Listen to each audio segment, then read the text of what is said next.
भी करती है और साथ ही साथ अपने भी इनकम करती है, यानी कि पूरा बैलेंस मेंटेन होता है। पूरी कंपनी का खर्च एडवर्टाइजमेंट से उठता है।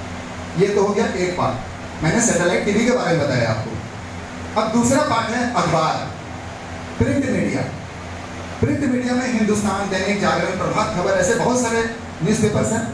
आपको क्या लगता है वो 5 रुपए का जो आप अखबार खरीदते हो उससे पेपर का भी खर्च नहीं निकलता? वो जो अखबार जो आप पढ़ते हो ना 6-8 पन्ने का, उसका भी खर्च नहीं निकलता, प्रिंटिंग कॉस्ट भी नहीं निकलना, इतना कॉस्टली होता है। तो क्या आप 5 रुपए दे करके आप उसके पूरे एम्प्लॉय को चला दे रहे? ऐसी बात नहीं है, बल्कि वो जो न्यूज़ एजेंसी है वो बहुत सारे मार्केट से ऐड कलेक्ट करती हैं और अपने अखबार में उन एडवर्टाइजमेंट को छापती हैं। और ये जो एडवर्टाइजमेंट जो कंपनियां देती हैं बदले में उनको पेमेंट करती हैं। ये जो पैसे आते हैं इससे वो अपने एम्प्लॉय को पेमेंट करती हैं और अखबार कंपनी खुद मुनाफा कमाती है। क्लियर है मैंने क्या कहा? तो इसी तरीके से अब मार्केट मोबाइल का आ गया है, यानी ऑनलाइन सोशल मीडिया। फेसबुक उसका एक उदाहरण है, यूट्यूब उसका एक उदाहरण है, जहां पर ज्यादा से ज्यादा लोग अब जा रहे हैं। क्यों जा रहे हैं? क्योंकि आप में से 100 घरों में जाकर के आप जाकर देखें तो 80 घरों में लोग अब टीवी देखना पसंद नहीं करते हैं। उसकी खास वजह ये हो गई है क्योंकि उनके पास वक्त नहीं होता। पहले बहुत वक्त होता था हम लोग के पास, दिन भर टीवी के सामने चिपके रहते थे, लेकिन प्रैक्टिकली आप जाके पता कीजिए टीवी पे लोग उतना इंटरेस्ट नहीं ले रहे हैं क्योंकि उनके हाथ में 4G मोबाइल आ गया है।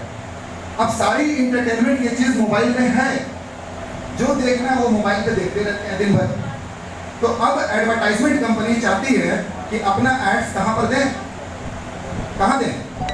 मोबाइल में दें।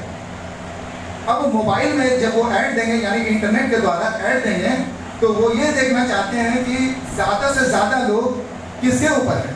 फेसबुक पे हैं, यूट्यूब पे हैं, कि टिकटॉक पे हैं, कहाँ हैं?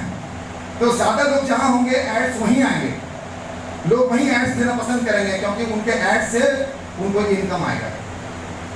उसी तरीके से जैसे अलग अलग चैनल्स बनाए जाते हैं तो एंड्रॉयड ऐप भी बनाए जाते हैं मोबाइल में। ये एंड्रॉयड ऐप आजकल अलग अलग पर्पस के लिए बनाया जा रहा है। हमारी कंपनी जरीगा ने ये डिसाइड किया कि हम लोग सोशल मीडिया एंटरटेनमेंट ऐप बनाएंगे। इसकी वजह ये थी कि सोशल मीडिया एंटरटेनमेंट ऐप में बहुत ज़्यादा क्राउड आता है, बहुत तेज़ी से, बहुत आसानी के साथ, बहुत ज़्यादा मेहनत करने की ज़रूरत नहीं है। आपने जरा से भी पुश कर दिया, मार्केट में पता चल गया कि इसमें हम लोग तरह तरह के वीडियोस अपलोड कर सकते हैं, अपने नाचने का, गाने का, एक्टिंग का, डांसिंग का, कुछ भी वीडियोस अपलोड कर सकते हैं। तो लोग क्या करते हैं कि जा करके वहाँ पर अपना वीडियोस अपलोड करने लगते हैं। तो जरीगा इसी तरह का एक ऐप है, यहाँ पर जब ज़्यादा से ज़्यादा सब्सक्राइबर आकर के वीडियोस अपलोड करते हैं और लोग उस ऐप को यूज़ करना चालू कर देते हैं तो नंबर ऑफ सब्सक्राइबर बढ़ जाते हैं। जैसे ही नंबर ऑफ सब्सक्राइबर बढ़ते हैं एडवर्टाइजर आ जाते हैं कि मुझे आपके इस ऐप में ऐड चलाना है। जब ये ऐड चलाने के लिए वो आएंगे तब वो पेमेंट करते हैं। अब चाहे सर्फ एक्सेल वाले आ जाएं या फिर LG, सैमसंग, कोई भी आ सकता है, एनीबॉडी। अब वो जो अपना ऐड दे रहे हैं इस ऐप में ऐड चलाया जाता है। हम लोग तरह तरह के वीडियोस भी देखते हैं और बीच बीच में एडवर्टाइजमेंट आता है। इस ऐड को देखने से क्या होता है कि आपका तो 2, 3, 4, 5 सेकंड, 10 सेकंड या उसको आप स्विप कर सकते हैं, हटा सकते हैं, लेकिन अगला कंपनी तो अपना मैसेज छोड़ दिया, आपके कान में बात डाल दिया कि हम भी हैं, ये प्रोडक्ट लेकर। तो एडवर्टाइजमेंट का इंडस्ट्री है। तो सोर्स ऑफ इनकम जरीगा का कहाँ से है? एडवर्टाइजमेंट से। ये मैं बताने का मेरा मकसद था। अब बात करते हैं कि सब्सक्राइबर चाहिए, तो सब्सक्राइबर क्यों आएंगे हमारे ऐप में? वजह क्या है? भाई एक लड़का एक लड़की मेरे ऐप में आके वीडियोस बना के क्यों डाले? अगर बदले में हम उनको ना कुछ दें तो वो भी बदले में कुछ मांगते हैं। वो क्या मांगते हैं?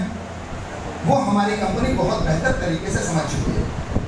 पहला चीज करियर मांगते हैं। मान लीजिए एक लड़का है, बहुत अच्छा गाता है, भोजपुरी गाना गाता है, वो क्या चाहेगा कि हमको करियर मिल जाए मेरे गाने में, कोई मेरे नाम से एल्बम रिलीज हो जाए, या किसी गाने में, फिल्म के गाने में मुझे गाना गाने का मौका मिल जाए, ये वो चाहता है, उसकी दिल की ख्वाहिश है, तभी तो वो गाना गा करके वो अपलोड कर रहा है हाईलाइट होने के लिए। हमारी कंपनी क्या कर रही है कि बहुत सारे प्रोडक्शन हाउस के साथ कोलैबोरेशन कर रखी है। मुंबई के प्रोडक्शन हाउस के साथ कोलैबोरेशन है, बंगाल का है, बिहार का है, झारखंड का है, यानी जहाँ जहाँ प्रोडक्शन हाउस है जो रीजनल फिल्म्स, एल्बम और नेशनल लेवल पे हिंदी फिल्म्स और एल्बम रिलीज करते हैं, उनके साथ टाई अप और कोलैबोरेशन कर रहे हैं और कर चुकी। फायदा ये होता है कि जिस सब्सक्राइबर का रैंकिंग हाई होता है, रैंकिंग हाई होना किसको बोलते हैं, यानी लाइक्स और फॉलो को बोलते हैं रैंकिंग हाई करता है। यानी जिनका ज़्यादा लाइक्स होगा और जिनके ज़्यादा फॉलोअर्स होंगे उनका मुकाम ऊपर होगा, जिनके लाइक्स और फॉलोअर्स कम होंगे उनका मुकाम नीचे होगा। तो जिनके ज़्यादा होंगे उनको पहले चांस मिलेगा कि चलिए आप गाना करते हैं, आइए आपके नाम से एल्बम बनाते हैं। अच्छा आप एक्ट करते हैं यानी एक्टिंग करते हैं, चलिए हमारी इस फिल्म में आप काम कीजिए, आपको हम रोल दे रहे हैं। आप डांस अच्छा करते हैं, आइए हमारे फिल्म में या हमारे किसी स्टेज शो में परफॉर्मेंस कीजिए। यानी आपके कला के हिसाब से आपको मौका देना है। तो इससे क्या हुआ, जो पहला मकसद था हमारे सब्सक्राइबर का कि हमारा करियर बिल्डअप हो, वो हो गया। जरीगा इस तरह से अपने सब्सक्राइबर को कमिट करती है कि आप आइए और हमारे साथ अपना करियर बिल्डअप करिए। नंबर 1। नंबर 2 पे आते हैं। हम लोग ज़्यादातर देखते हैं कि लोग अनएम्प्लॉयड हैं, अब वही लोग जाकर के वीडियोस अपलोड कर रहे हैं, उनके पॉकेट में कुछ अगर इनकम आ जाए, पॉकेट मनी आ जाए, तो क्या होता है कि उनको बहुत सपोर्ट मिल जाता है। जरीगा जो एडवर्टाइजमेंट से इनकम करती है उसका एक हिस्सा अपने सब्सक्राइबर के बीच में बांट देती है। ये नहीं कहेंगे लाखों करोड़पति बना देती, नहीं, गलत बात। कुछ इनकम आता है क्योंकि जो एड से कमाई आ रहा है वो सभी को देना है, थोड़ा थोड़ा करके, ऐसा नहीं किसी एक को दे देना, ताकि सबको मिले, सब खुश रहे। तो जिनके ज़्यादा लाइक्स और फॉलोवर्स होंगे उसमें एड्स ज़्यादा आएंगे और वो ज़्यादा कमाएंगे, जिनके कम लाइक्स और फॉलोवर्स होंगे उसमें एड्स कम आएंगे, वो कम कमाएंगे। क्लियर हो गया? तो इस तरीके से कुछ पॉकेट इनकम सब्सक्राइबर को मिलता और साथ ही साथ करियर मिलता। इन दो जानकारी को जब हम अपने सब्सक्राइबर के बीच में रखते हैं तो हमारा सब्सक्राइबर पूछता है कि आपके ऐप में रजिस्ट्रेशन कराने में कितना पैसा लगेगा, पैसा कितना दीजिएगा। हमारी कंपनी का हाथ जोड़ के एक उसूल है, पैसा देने की बात मत कीजिएगा। यानी हमारी कंपनी आपसे पैसा, किसी से भी पैसा नहीं लेती है, किसी कीमत में नहीं लेती है, सिर्फ और सिर्फ बात करती है कि आपको सब्सक्राइबर बनना है तो फ्री ऑफ कॉस्ट रजिस्ट्रेशन करा लीजिए, बन गए आप सब्सक्राइबर, पैसा मत दीजिएगा। इससे क्या हुआ, हमारा कॉलर हमेशा वाइट रहता है, हम पे कोई अंगुली नहीं उठाता कि मैंने पैसे लिए और आपने पैसे लिए। अब आते हैं सब्सक्राइबर का रजिस्ट्रेशन करेगा कौन। सब्सक्राइबर दो तरीके से रजिस्ट्रेशन कर सकते हैं। पहला तरीका कि वो ऐप को डाउनलोड करें और वहाँ साइन अप का ऑप्शन है, वहाँ से वो कर लें। और दूसरा तरीका कि ऑथराइज्ड फ्रेंचाइजी के पास जाए। ये ऑथराइज्ड फ्रेंचाइजी कौन है, इसको भी समझना होगा। ये ऑथराइज्ड फ्रेंचाइजी एक तरह के जरीगा के बिजनेस पार्टनर है। जरीगा के बिजनेस पार्टनर, ये फ्रेंचाइजी कोई भी ले सकता है। ये फ्रेंचाइजी एक आम लड़का या लड़की भी ले सकते, कोई दुकानदार ले सकते, कोई रिचार्ज दुकान वाले ले सकते हैं, कोई भी ले सकते। वो हमारे फ्रेंचाइजी के पास जाएं और वहाँ से अपना रजिस्ट्रेशन करवा लें।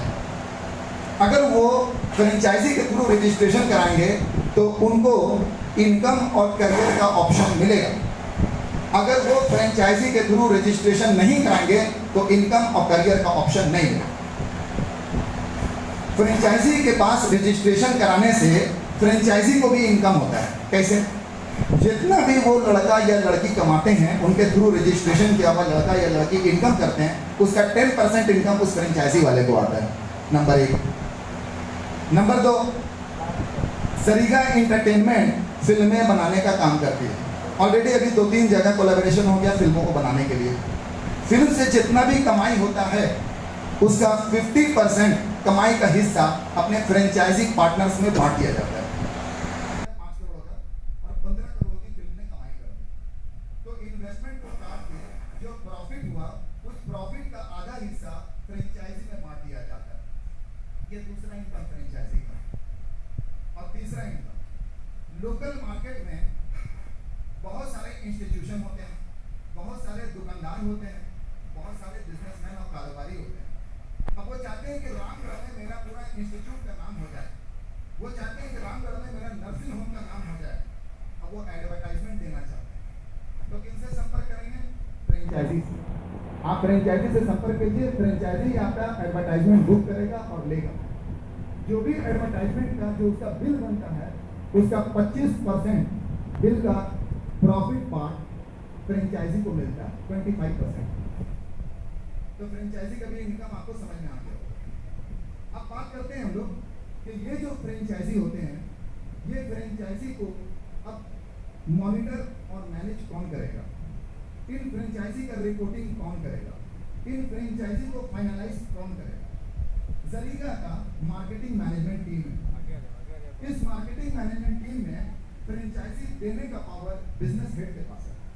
अगर किसी को फ्रेंचाइजी चाहिए होगा तो वो जरीगा से डायरेक्टली फ्रेंचाइजी नहीं ले सकता। जरीगा ने अपने एम्प्लॉय दिया जिसका डेजिग्नेशन बिजनेस हेड है। बिजनेस हेड को पावर है कि एक फ्रेंचाइजी को फाइनलाइज कर दे, कि आपको दिया फ्रेंचाइजी कोड।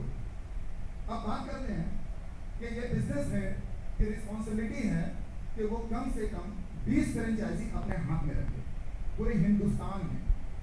रामगढ़, बोकारो, रांची, मुंबई, दिल्ली, जहां मन करता है वहां पर 20 फ्रेंचाइजी अपने हाथ में रखे और इन 20 फ्रेंचाइजी का रिपोर्टिंग अपने सीनियर को दे। फ्रेंचाइजी जब भी कोई अप्लाई करता है तो उसका ऑथराइजेशन मिलने का कंडीशन ये है कि हर फ्रेंचाइजी को महीना में कम से कम 30 सब्सक्राइबर देने होते हैं। पर डे एक सब्सक्राइबर, यानी महीने में कितने हो गए? 30। तो जो भी फ्रेंचाइजी एक महीना का काम करके दिखा देता है, यानी सब्सक्राइबर देके दिखा देता है, उसको फ्रेंचाइजी का ऑथराइजेशन मिल जाता है, यानी वो ऑथराइज्ड फ्रेंचाइजी कहलाता है। बताओ मैं बिजनेस हेड, मैं क्या करूंगा कि ऐसे 20 ऑथराइज्ड फ्रेंचाइजी फाइनल करूंगा। अप्लाई करना और ऑथराइज्ड फ्रेंचाइजी में फर्क है। जो भी हमारे ऑथराइज्ड फ्रेंचाइजी होंगे उनको मॉनिटर करना है और मैनेज करना है। ये नहीं कि हर महीना नया नया फ्रेंचाइजी बनाना, नहीं बनाना। हमारे 20 फ्रेंचाइजी हैं, बस इसी को और इसी को मॉनिटर करें। इसके बाद 21वां, 22वां, 23वां फ्रेंचाइजी नहीं करना। तो मॉनिटर और मैनेज क्या करेंगे? क्या देखेंगे? उनको ये देखेंगे कि क्या दिन भर में वो एक सब्सक्राइबर का रजिस्ट्रेशन कर रहे हैं या नहीं कर रहे हैं। क्योंकि एक फ्रेंचाइजी की रिस्पॉन्सिबिलिटी है कि पूरे दिन भर में एक सब्सक्राइबर का रजिस्ट्रेशन करें।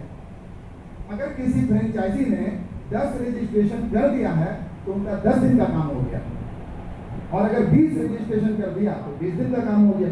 अब वो 20 दिन तक कुछ भी नहीं करता, कोई बात नहीं, उनका वर्क काउंटिंग हो रहा है। तो बिजनेस हेड इसी चीज को ध्यान से पूरा करा। दूसरा कि वो जो एडवर्टाइजमेंट उठा रहे हैं उन्होंने किसका एड उठाया और किसका नहीं उठाया, उसकी रिपोर्टिंग अपने एरिया मैनेजर को करते हैं।